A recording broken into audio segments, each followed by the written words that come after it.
Hey guys, Lantern Year 8. We have 6 survivors, more survivors than we've had in a long time. Um, we have one more Lantern Year though before we face the Kingsmen, who I have never beat. So we want to do something fairly easy this year. I considered a level 2 Screaming Antelope because we've been blown through the level 1 Screaming Antelopes. But instead, I think we're just going to do a level 1 White Lion and pit ourselves against it. It'll be fairly easy, I feel, especially with our armor, but we just can't risk losing anybody because of that Kingsman battle that we're going to be facing next year. So let me show you real quick who I'm sending out, and then we'll dive into the hunt. All right, first we're going to be sending out Drink with the Twilight Sword. I just noticed this, but the Dormant Twilight Cloak gets 3 armor, so I think we can have both of these on.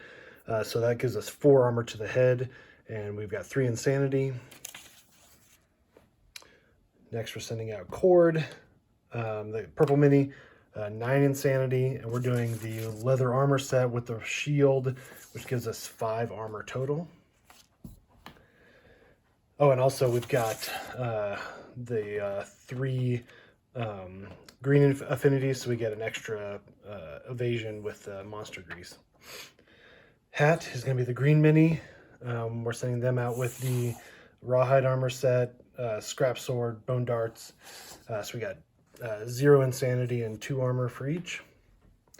And Binder's the last one, the Red Mini. We're sending them out pretty basic with Cloth, Skullcap Hammer, Catgut Bow, and 0 Insanity. Okay, I've got the hunt board set up except for the White Lion hunt cards. So we're just gonna put those out. Oops, I totally didn't shuffle those in there. Here and here, just in case. Okay, so Drink is gonna be our event revealer first. And we get Prowling Lion. While the survivors stalk the White Lion, the monster hunts something else. Move the White Lion 1 space away from the survivor on the hunt board in pursuit of its prey. Great. The White Lion starts the showdown with ground fighting in play. Oh no. So let's pull that out real quick. Ground fighting. Okay. Yuck. Alright, so that's Drink's turn. Cord is going to be the next event revealer. We're going to get Scratching Grounds. Claw marks scar the ground. The survivors may choose to investigate. Each survivor that investigates gains +1 courage and rolls on the table. So let's have one person investigate. At least one person. So let's do Cord. So Cord's going to investigate. 9. A prize in the rubble underfoot. Gain 1 lion claw white lion resource. Cool. Okay. So we gain 1 courage for that. Let's do Drink too. Why not? 7. Nothing happens. Let's do Hat. 6. Nothing happens. Binder. 10. Yep, another White Lion Claw. Good. Okay. Alright, so 2 White Lion Claws for resources so far. That's a great start. Alright. Scratching Grounds is done. Hat's going to be our next event revealer. That's going to be a random event. That's a 10. 10. Harvester. This event cannot be rerolled or avoided in any way. That sounds amazing. The ground quakes and cracks beneath the survivors. A colossal worm bursts from the below, its skin a mosaic of screaming faces. The mere sight of it is maddening. All survivors gain 1 random disorder and must spend 1 survival or be devoured whole. If any survivor has noisy gear... Oh my gosh. Do we have noisy gear?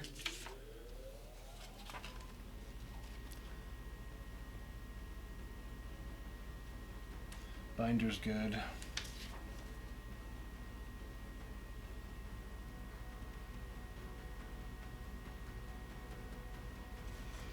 Hat is good.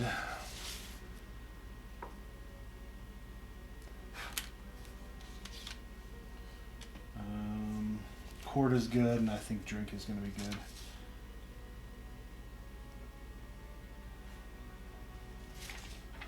Good. Okay. So everyone gains a random disorder. So nobody has noisy gear, so they are not devoured. The creature is so horrifying that the survivor's brains erase the experience from their memories. Do not gain the benefits of your death principle. Okay. So everyone's going to lose 1 survival, which I forgot to get that out. They all start with 5, so now they're all at 4. And then drink is going to get corporalia. You have the compulsive tics that form a sporadic muttering, cursing, and whimpering. All your gear is noisy.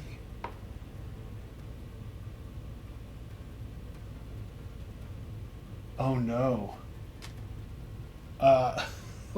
Let's come back to that real quick. Hold on. Cord gets seizures. Lingering damage from your head injuries has caused you to experience periods of uncontrollable shaking and absence of thought. During the showdown, whenever you suffer damage to your head location, you're knocked down. Hat, immortal. You are immortal. You will live forever and cannot be killed. While you're insane, convert all damage dealt to your hit locations to brain damage. You are so busy reveling in your own glory that you cannot spend survival while insane. Great. And binder, anxiety. You're afraid of being afraid. You're a nervous wreck, and the monsters can smell in your scent. At the start of each showdown, gain the priority target token unless you have stinky gear in your gear grid. Okay. So let's look at the order of this. The mere sight of it is maddening. All survivors gain 1 random disorder and must spend 1 survival or be devoured whole. Okay? We all gain a disorder. We all lose a survival. So we're down to 4. If any survivor has noisy gear, the harvester is drawn to the sound and they are instantly devoured. Nothing can save them. Corporalia. All your gear is noisy. You're always a threat unless you are knocked down, even if an effect says otherwise.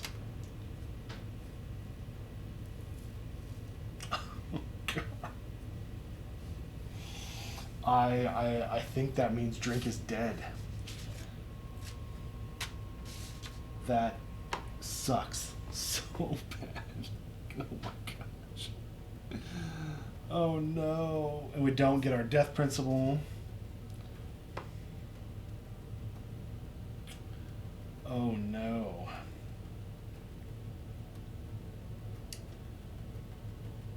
Oh no. Yeah. Okay. Well, that's fantastic. Let me record all these disorders, and then I'll be back after I cry a little bit. Because drink was our Twilight Sword. Drink had last man standing, extra sense, -1 strength, I guess, but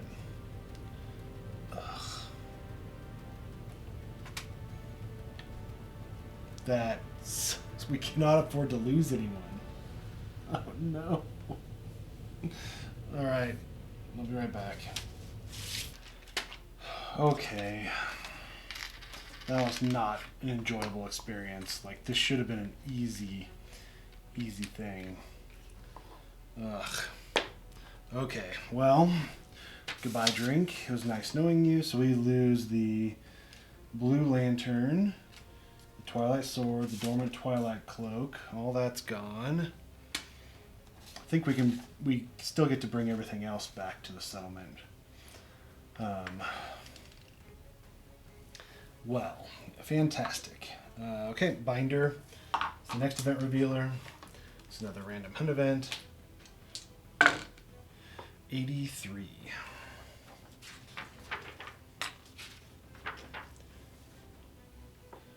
Flesh Monolith. The survivors approach a 5-sided monolith made of flesh that stretches into the darkness overhead. Limbs and faces, both human and bizarre, protrude from all sides. The event revealer gains +1 courage and investigates. Okay. Oh, I forgot to gain courage from everybody investigating. That was good. Okay. All right, we're going to investigate. Looks like we have to. 7. 5 to 9. All survivors are driven back with horror. They all suffer query monster level brain event damage. Okay. So everyone goes to a light. So Binder goes to a light. Hat goes to a light. And then Cord goes to 8 insanity. Okay. Great. And then we now face the White Lion. So we've got Tall Grass, and then we do 2 more random terrain cards. So let's pull that real quick. We get Survivor Corpse and Bug Patch. Oh, cool. Those are actually pretty good. Maybe, yeah, I don't know. We'll see what happens. 3 survivors versus the White Lion. I could for sure do it with a Screaming Antelope, but a White Lion, it might be interesting. So let me set up the showdown, and we'll see what happens. Okay, so you can tell that I'm not. This is not the standard setup. My survivors aren't 6 spaces away. I didn't set up the Survivor Corpse or the Bug Patch. The reason why I'm doing that is because ground fighting is in play. So let me read it real quick. The monster flops onto its side, waiting for attackers to draw near. While ground fighting is in play, do not draw an AI card. When a survivor spends an activation in the zone of death, which is right around it, the monster performs a basic action with +2 speed and +1 damage, targeting the survivor. And then it says, when the White Lion is wounded, discard ground fighting. So what we can do, we can wander around the map, harvest all these things, get in whatever position we want to get into, and then attack with Catgut Bow. Once we wound, ground fighting will come out of play, and then we can kind of enter combat. But White Lion doesn't do anything for a long time, so yeah. So what I'm going to do is I'm going to just do Bug Patch and Survivor Corpse whenever I feel like it. I can put it wherever I want to, investigate it for however long I need to, and then once that's done, then I can move on and get to this place. So I'm gonna have, let's have Cord search the Survivor Corpse. Actually, if I do a Survivor Corpse, it's gonna be Insanity. So let's have Binder do search the corpse. So let's do that. 5. Gain +2 insanity and 1 random basic resource. Archive this traits. Okay, so we're going to gain 2 insanity, so that puts us at 1 insanity now. We get a random basic resource. We're going to get Monster Hide. Okay, all right. So now archive the train. So the corpse is now gone. Okay, and then let's see. Let's have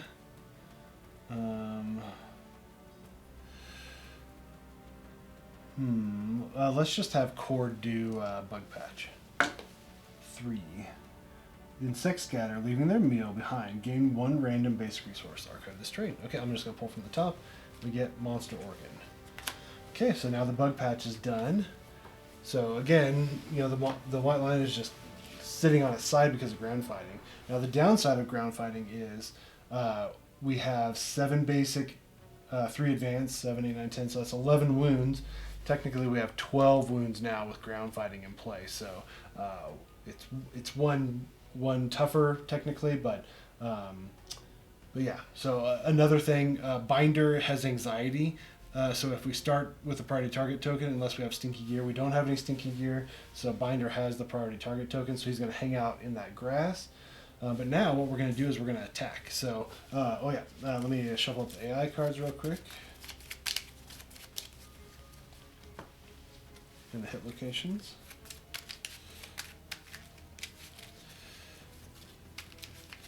Okay.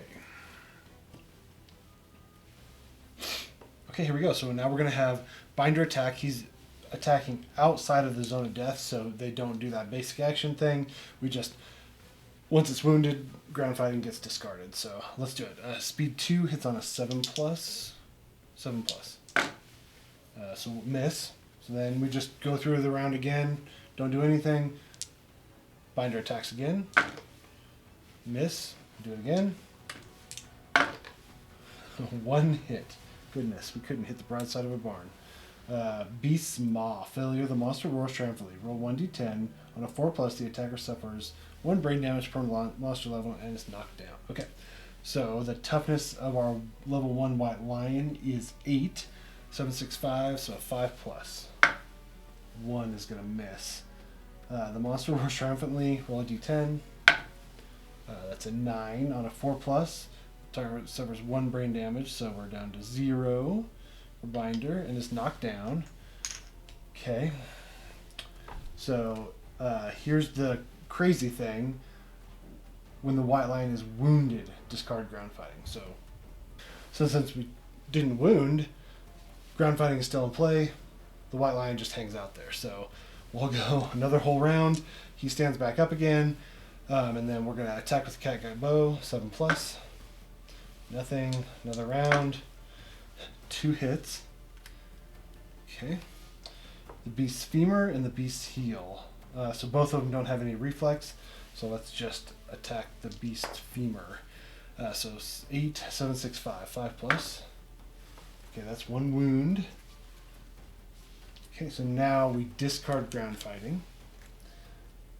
So now we're still at 12. Okay, and now we're going to do the beast's heel.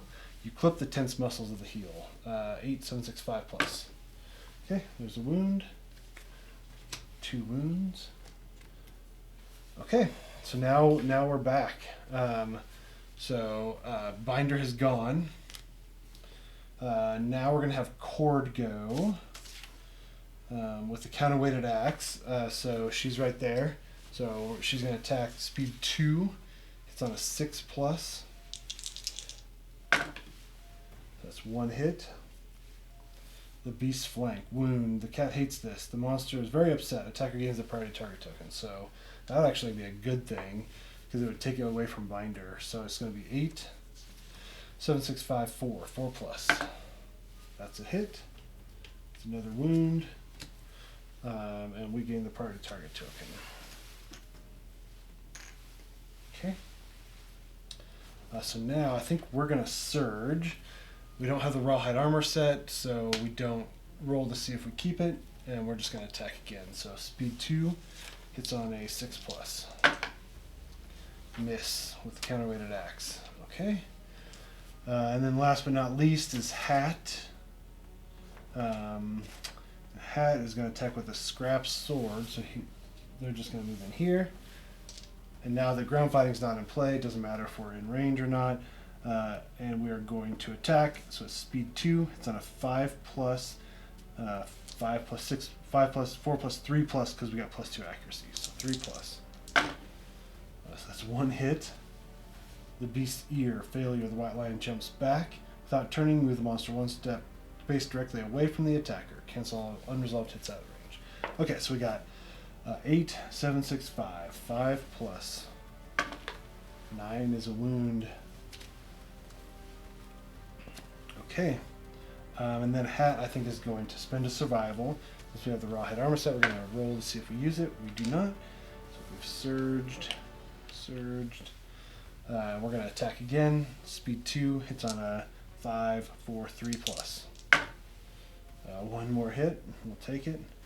The beast's tail. Reflex. Full move the monster forward in a straight line. Cancel all hits not out of range. Okay, so here we go. Again, it's going to be 8, 7, 6, 5. 5+. 1 is going to miss. Okay, so it's going to move forward in a straight line. I'm moving to 6. 1, 2, 3, 4, 5, 6. Okay. Well, that was a good round. The first round, we're able to get some resources. 1, 2, 3, 4 wounds on him. So I think that was a good first round. So everything resets now. Okay, we only have 3 people, but there you have it. So let's draw the AI card now. Grasp. Closest knockdown survivor in range. Closest survivor in range. It's going to be Cord. So move and attack. So we don't have dash, so we can't get out of this. But we're going to turn. And we're going to go 1, 2, 3, 4, 5, 6. Okay, that's going to remove the priority target token. We're going to do speed 1, hits on a 2+, 3+, 4+, 3+ because we've got -1 evasion. Oh no, wait, I'm looking at the wrong one. So 2+, 3+, 4+. 4+ to hit. 1 is gonna miss. Yep, so nothing happens with grasp. That's the end. Everything's reset now. I wonder if binder should just come in with the. Actually, you know what? Let's stay. Let's stay in the grass. So let's start with. Actually, you know what? No. Let's do this. Let's have a cord attack from right there with the counterweighted axe. Speed 2, 6+. Okay, 1 hit. Wound, the beast's brow. Wound. Starling, the monster swats at its attacker. Attacker suffers 1 brain damage. Perform basic action targeting the attacker. Okay, well, we'll see what happens here. 8, 7, 6, 5, 4. 4+. Ooh, that's a crit. So that's a wound first. And then, so the reflex is canceled. The white line's vision is impaired. The white line gains -1 accuracy token. Ooh, yeah, I like that. Strength, accuracy. Perfect. Okay, so now, should we surge? The plan was to go 1, 2, 3, 4, 5 and run back here. Do we dare? Let's do it. So Cord's gonna surge, attack again with the counterweighted axe, speed 2, 6+. That's 1 more hit. All I need is 1s and 2s. Oh no. So beast scapular deltoid. Failure, full move the monster forward in a straight line, cancel all hits and out of range. Any survivors passed over, suffer grab. Let's see what happens first. So 8, 7, 6, 5, 4+. That's a crit again. So that's another wound. Oh, we are annihilating this white lion. So the reflex doesn't happen. The trauma of the impact fractures the white lion's shoulder. White lion gains -1 movement token. Okay.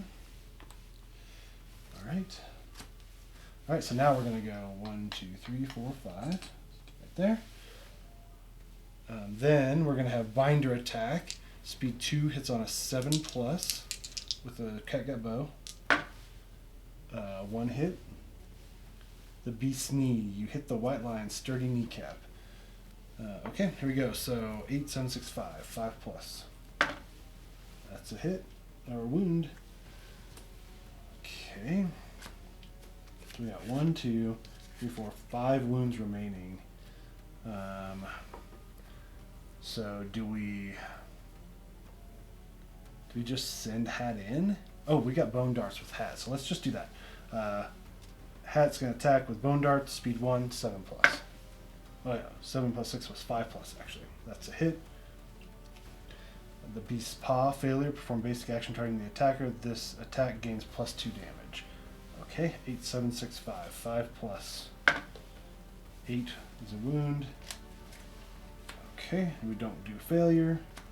Boom. Alright. We're looking real good. So everything resets here. That all looks good. The white line now goes.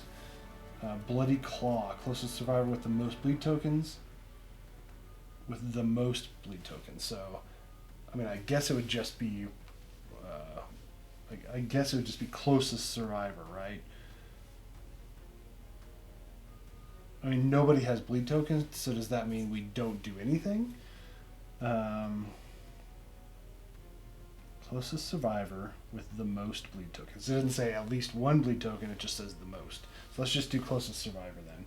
So Hat's going to get it, which isn't ideal, but that's okay. So speed 2, it's on 2+, 3+, 4+, because we're in the grass. 5+, 6+, 5+. 5+. So 1 hit. After damage, target suffers -1 survival and bleed 2. Gains 2 bleed tokens. So let's just spend a survival. Let's see if we spend it. We don't. To dodge. So we're just going to dodge out of the way and nothing happens. Okay. So we're down to 4 wounds remaining.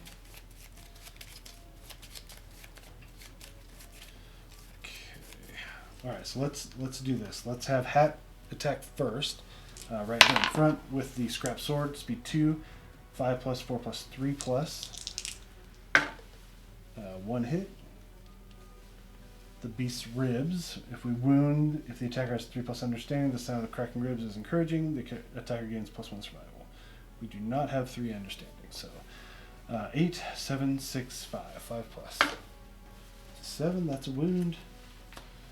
So nothing happens. We are gonna have.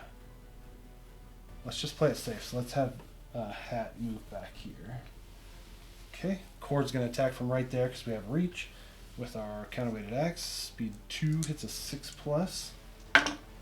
That's 2 hits. Straining neck. You strike the monster's throat or the beast's chest. Failure, full move the monster forward in a straight line.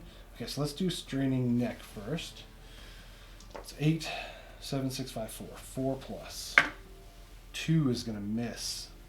No failure reaction. 4 plus. That's a crit on the beast's chest, so that's a wound. And then critical wound. You strike at the white line's stout heart. Gain 1 random white line resource. Okay, let's do that first.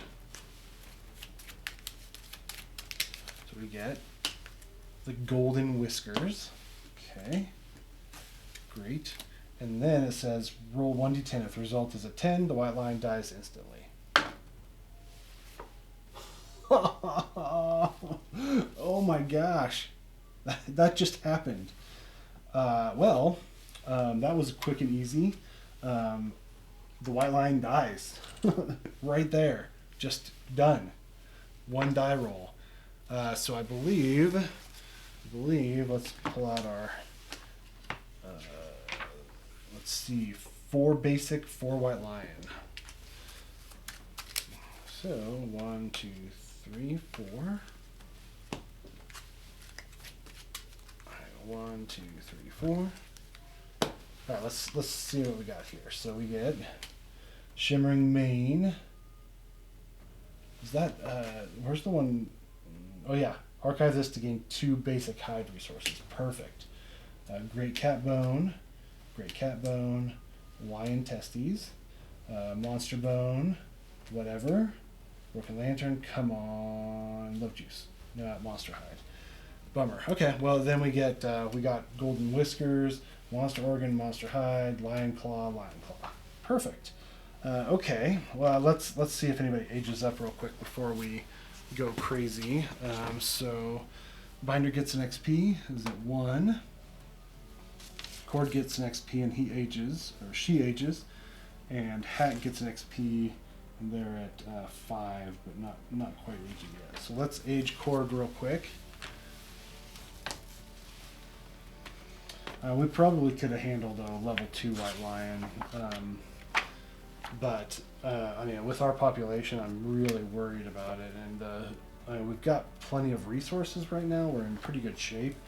So it's better just to play it safe. Okay, so we roll 2d10 with Cord. 9, 10, 11. Random fighting art.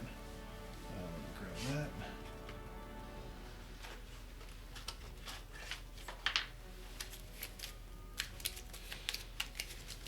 Man, that was way, way, way too easy. We just annihilated this poor white lion. Okay, here we go. We get Clutch Fighter. What does Clutch Fighter give us? While you have 3 or more bleed tokens, gain +1 strength, +1 accuracy. Okay. Okay. I mean, that's kind of a little bit of a niche. But that's okay. All right. Well, that's it. Easy as that. Let me set up the settlement, see what we want to do, and then go from there. But next year we're fighting the Kingsmen, so I'm gonna have to think about that a little bit. So I'll be right back. Oh, one thing to note: we get 3 endeavors because of our 3 survivors that return because 1 died, and then we get +1 for cooking, so we get 4 endeavors total. Okay, we're not going to be doing too much this settlement phase. I think we're just preparing for the Kingsmen. I've got a couple of ideas. I don't know if that's going to work, but we'll see what happens. So first thing, survivors return. We heal all of our wounds. We gain endeavors. We gain 4 again. 3 for the returning survivors. RIP. 1 plus 1 for cooking, so that's 4 total. Update the timelines. We're now in Lantern Year 9. We now need to do a settlement event.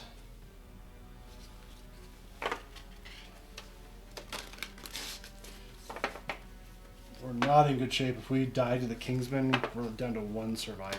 So, might not be a good idea, but we'll see what happens. 3. 1, 2, 3. We get Glossolalia. The settlement calls out to the returning survivors in a chorus of unknown tongues. Each survivor in the settlement begins to speak in their own incomprehensible language till all the sounds of the settlement are replaced by the never-ending babble. Nominate 1 survival. Or nominate 1 survivor. Let's do...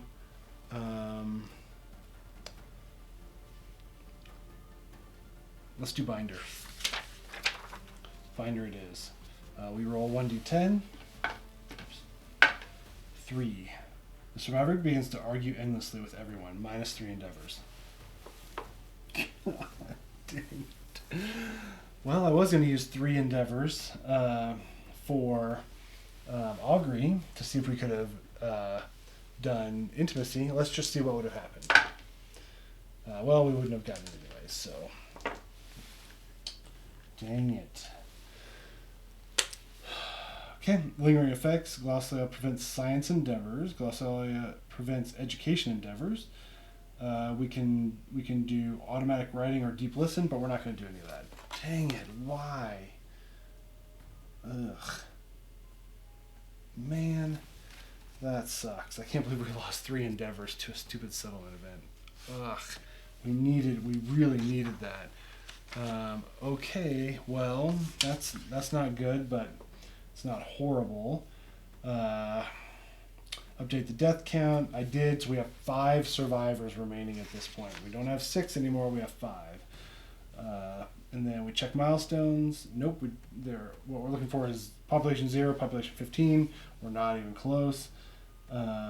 Okay, so now we get to develop. So first thing we're going to do is we're going to innovate with an endeavor, monster organ, monster hide, great cat bone. So let's do that real quick.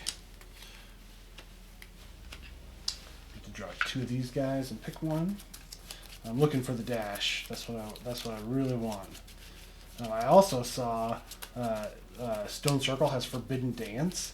If we have Forbidden Dance, we can swap resources for other resources. So there's a chance we can do Love Juice. So we'll see what happens. But we get 2 of these: Shrine and Bed. Okay. So first off, Bed. Survival limit +1. That would be good. Or Shrine. Maybe use 1 per settlement phase. Oh, okay. Shrine would be good because departing survivors gain +1 insanity. Or a 4+ final adjustments. Departing survivors add +1 armor to all hit locations. Ooh. Survival limit +1. That would give us to 6 survival each, which would be awesome. And we can also heal broken arm, broken hip, broken ribs, ruptured muscle. Ooh, I really don't know. Let's roll it dice. 1 to 5 is Bed, 6 to 10 Shrine. Okay, we're doing Bed. So now we have Bed. We don't add any consequences. +1 to our survival limit, so our survival limit is now 6. Okay. All right, and then so that's done. Caterium, I'm going to do the Clawhead Arrow with a Lion Claw. That gives us slow ammo bow. You must have a bow in your gear grid to activate this. If you hit, monster gains -1 evasion token. Use once per showdown. So we'll gain -1 evasion token if we can hit, which that'll be helpful. And then here's where the strategy comes in for the Kingsman. I'm going to use a monster bone to get another bone dagger. Why, you may ask? The bone dagger sucks. You're right, it does suck. But it's 3 speed. So my thought was go in with 2 bone daggers, we burn through that those like top 3 hit location cards. I think they're like battle momentum cards. We burn through them with the bone daggers, and then we can get in there. We can hit because we're using all of our activations to just burn through that momentum, and then we don't have enough to do damage. So if we can have one guy attack with the bone dagger, surge, attack with the bone dagger, burn through all of them, that's just one person's turn. Then we have 3 other people attacking. If we miss, we got more chances. So that's kind of the strategy behind that. So we've got that now. And then I was gonna augury, but that's not gonna happen. So now we've got the broken lantern, the whatever, the lion claw, the great cat bone, the monster hide, the shimmering mane, the lion testes, and the golden whiskers. All that's going to go in storage. So the plan now is to work towards building the blacksmith and then going for lantern armor, right? So that's our next phase. I feel like we're pretty okay with weapons so far. We might want to build something a little bit more powerful, but again, blacksmith is going to help us with that too, because we can get the steel sword, we can do a bunch of other stuff. So that's kind of the plan right now. But all that is for naught if we cannot defeat the Kingsmen. And again, if you'd watched any of my other playthroughs, I have never defeated the Kingsmen. I've always wiped to the Kingsmen. Most of the time I have enough population where I can kind of deal with it. This one's the same as the last campaign. Lose to the Kingsmen. We'll have 1 survivor left. I might keep playing just to see how long he'll go, or he or she will go, but not good. But with that, that's the end of the episode. Thank you guys so much for watching. Again, leave a like, leave a comment. If I missed any rules, feel free to point them out. And thank you guys again. Merry Christmas, and see you guys next time.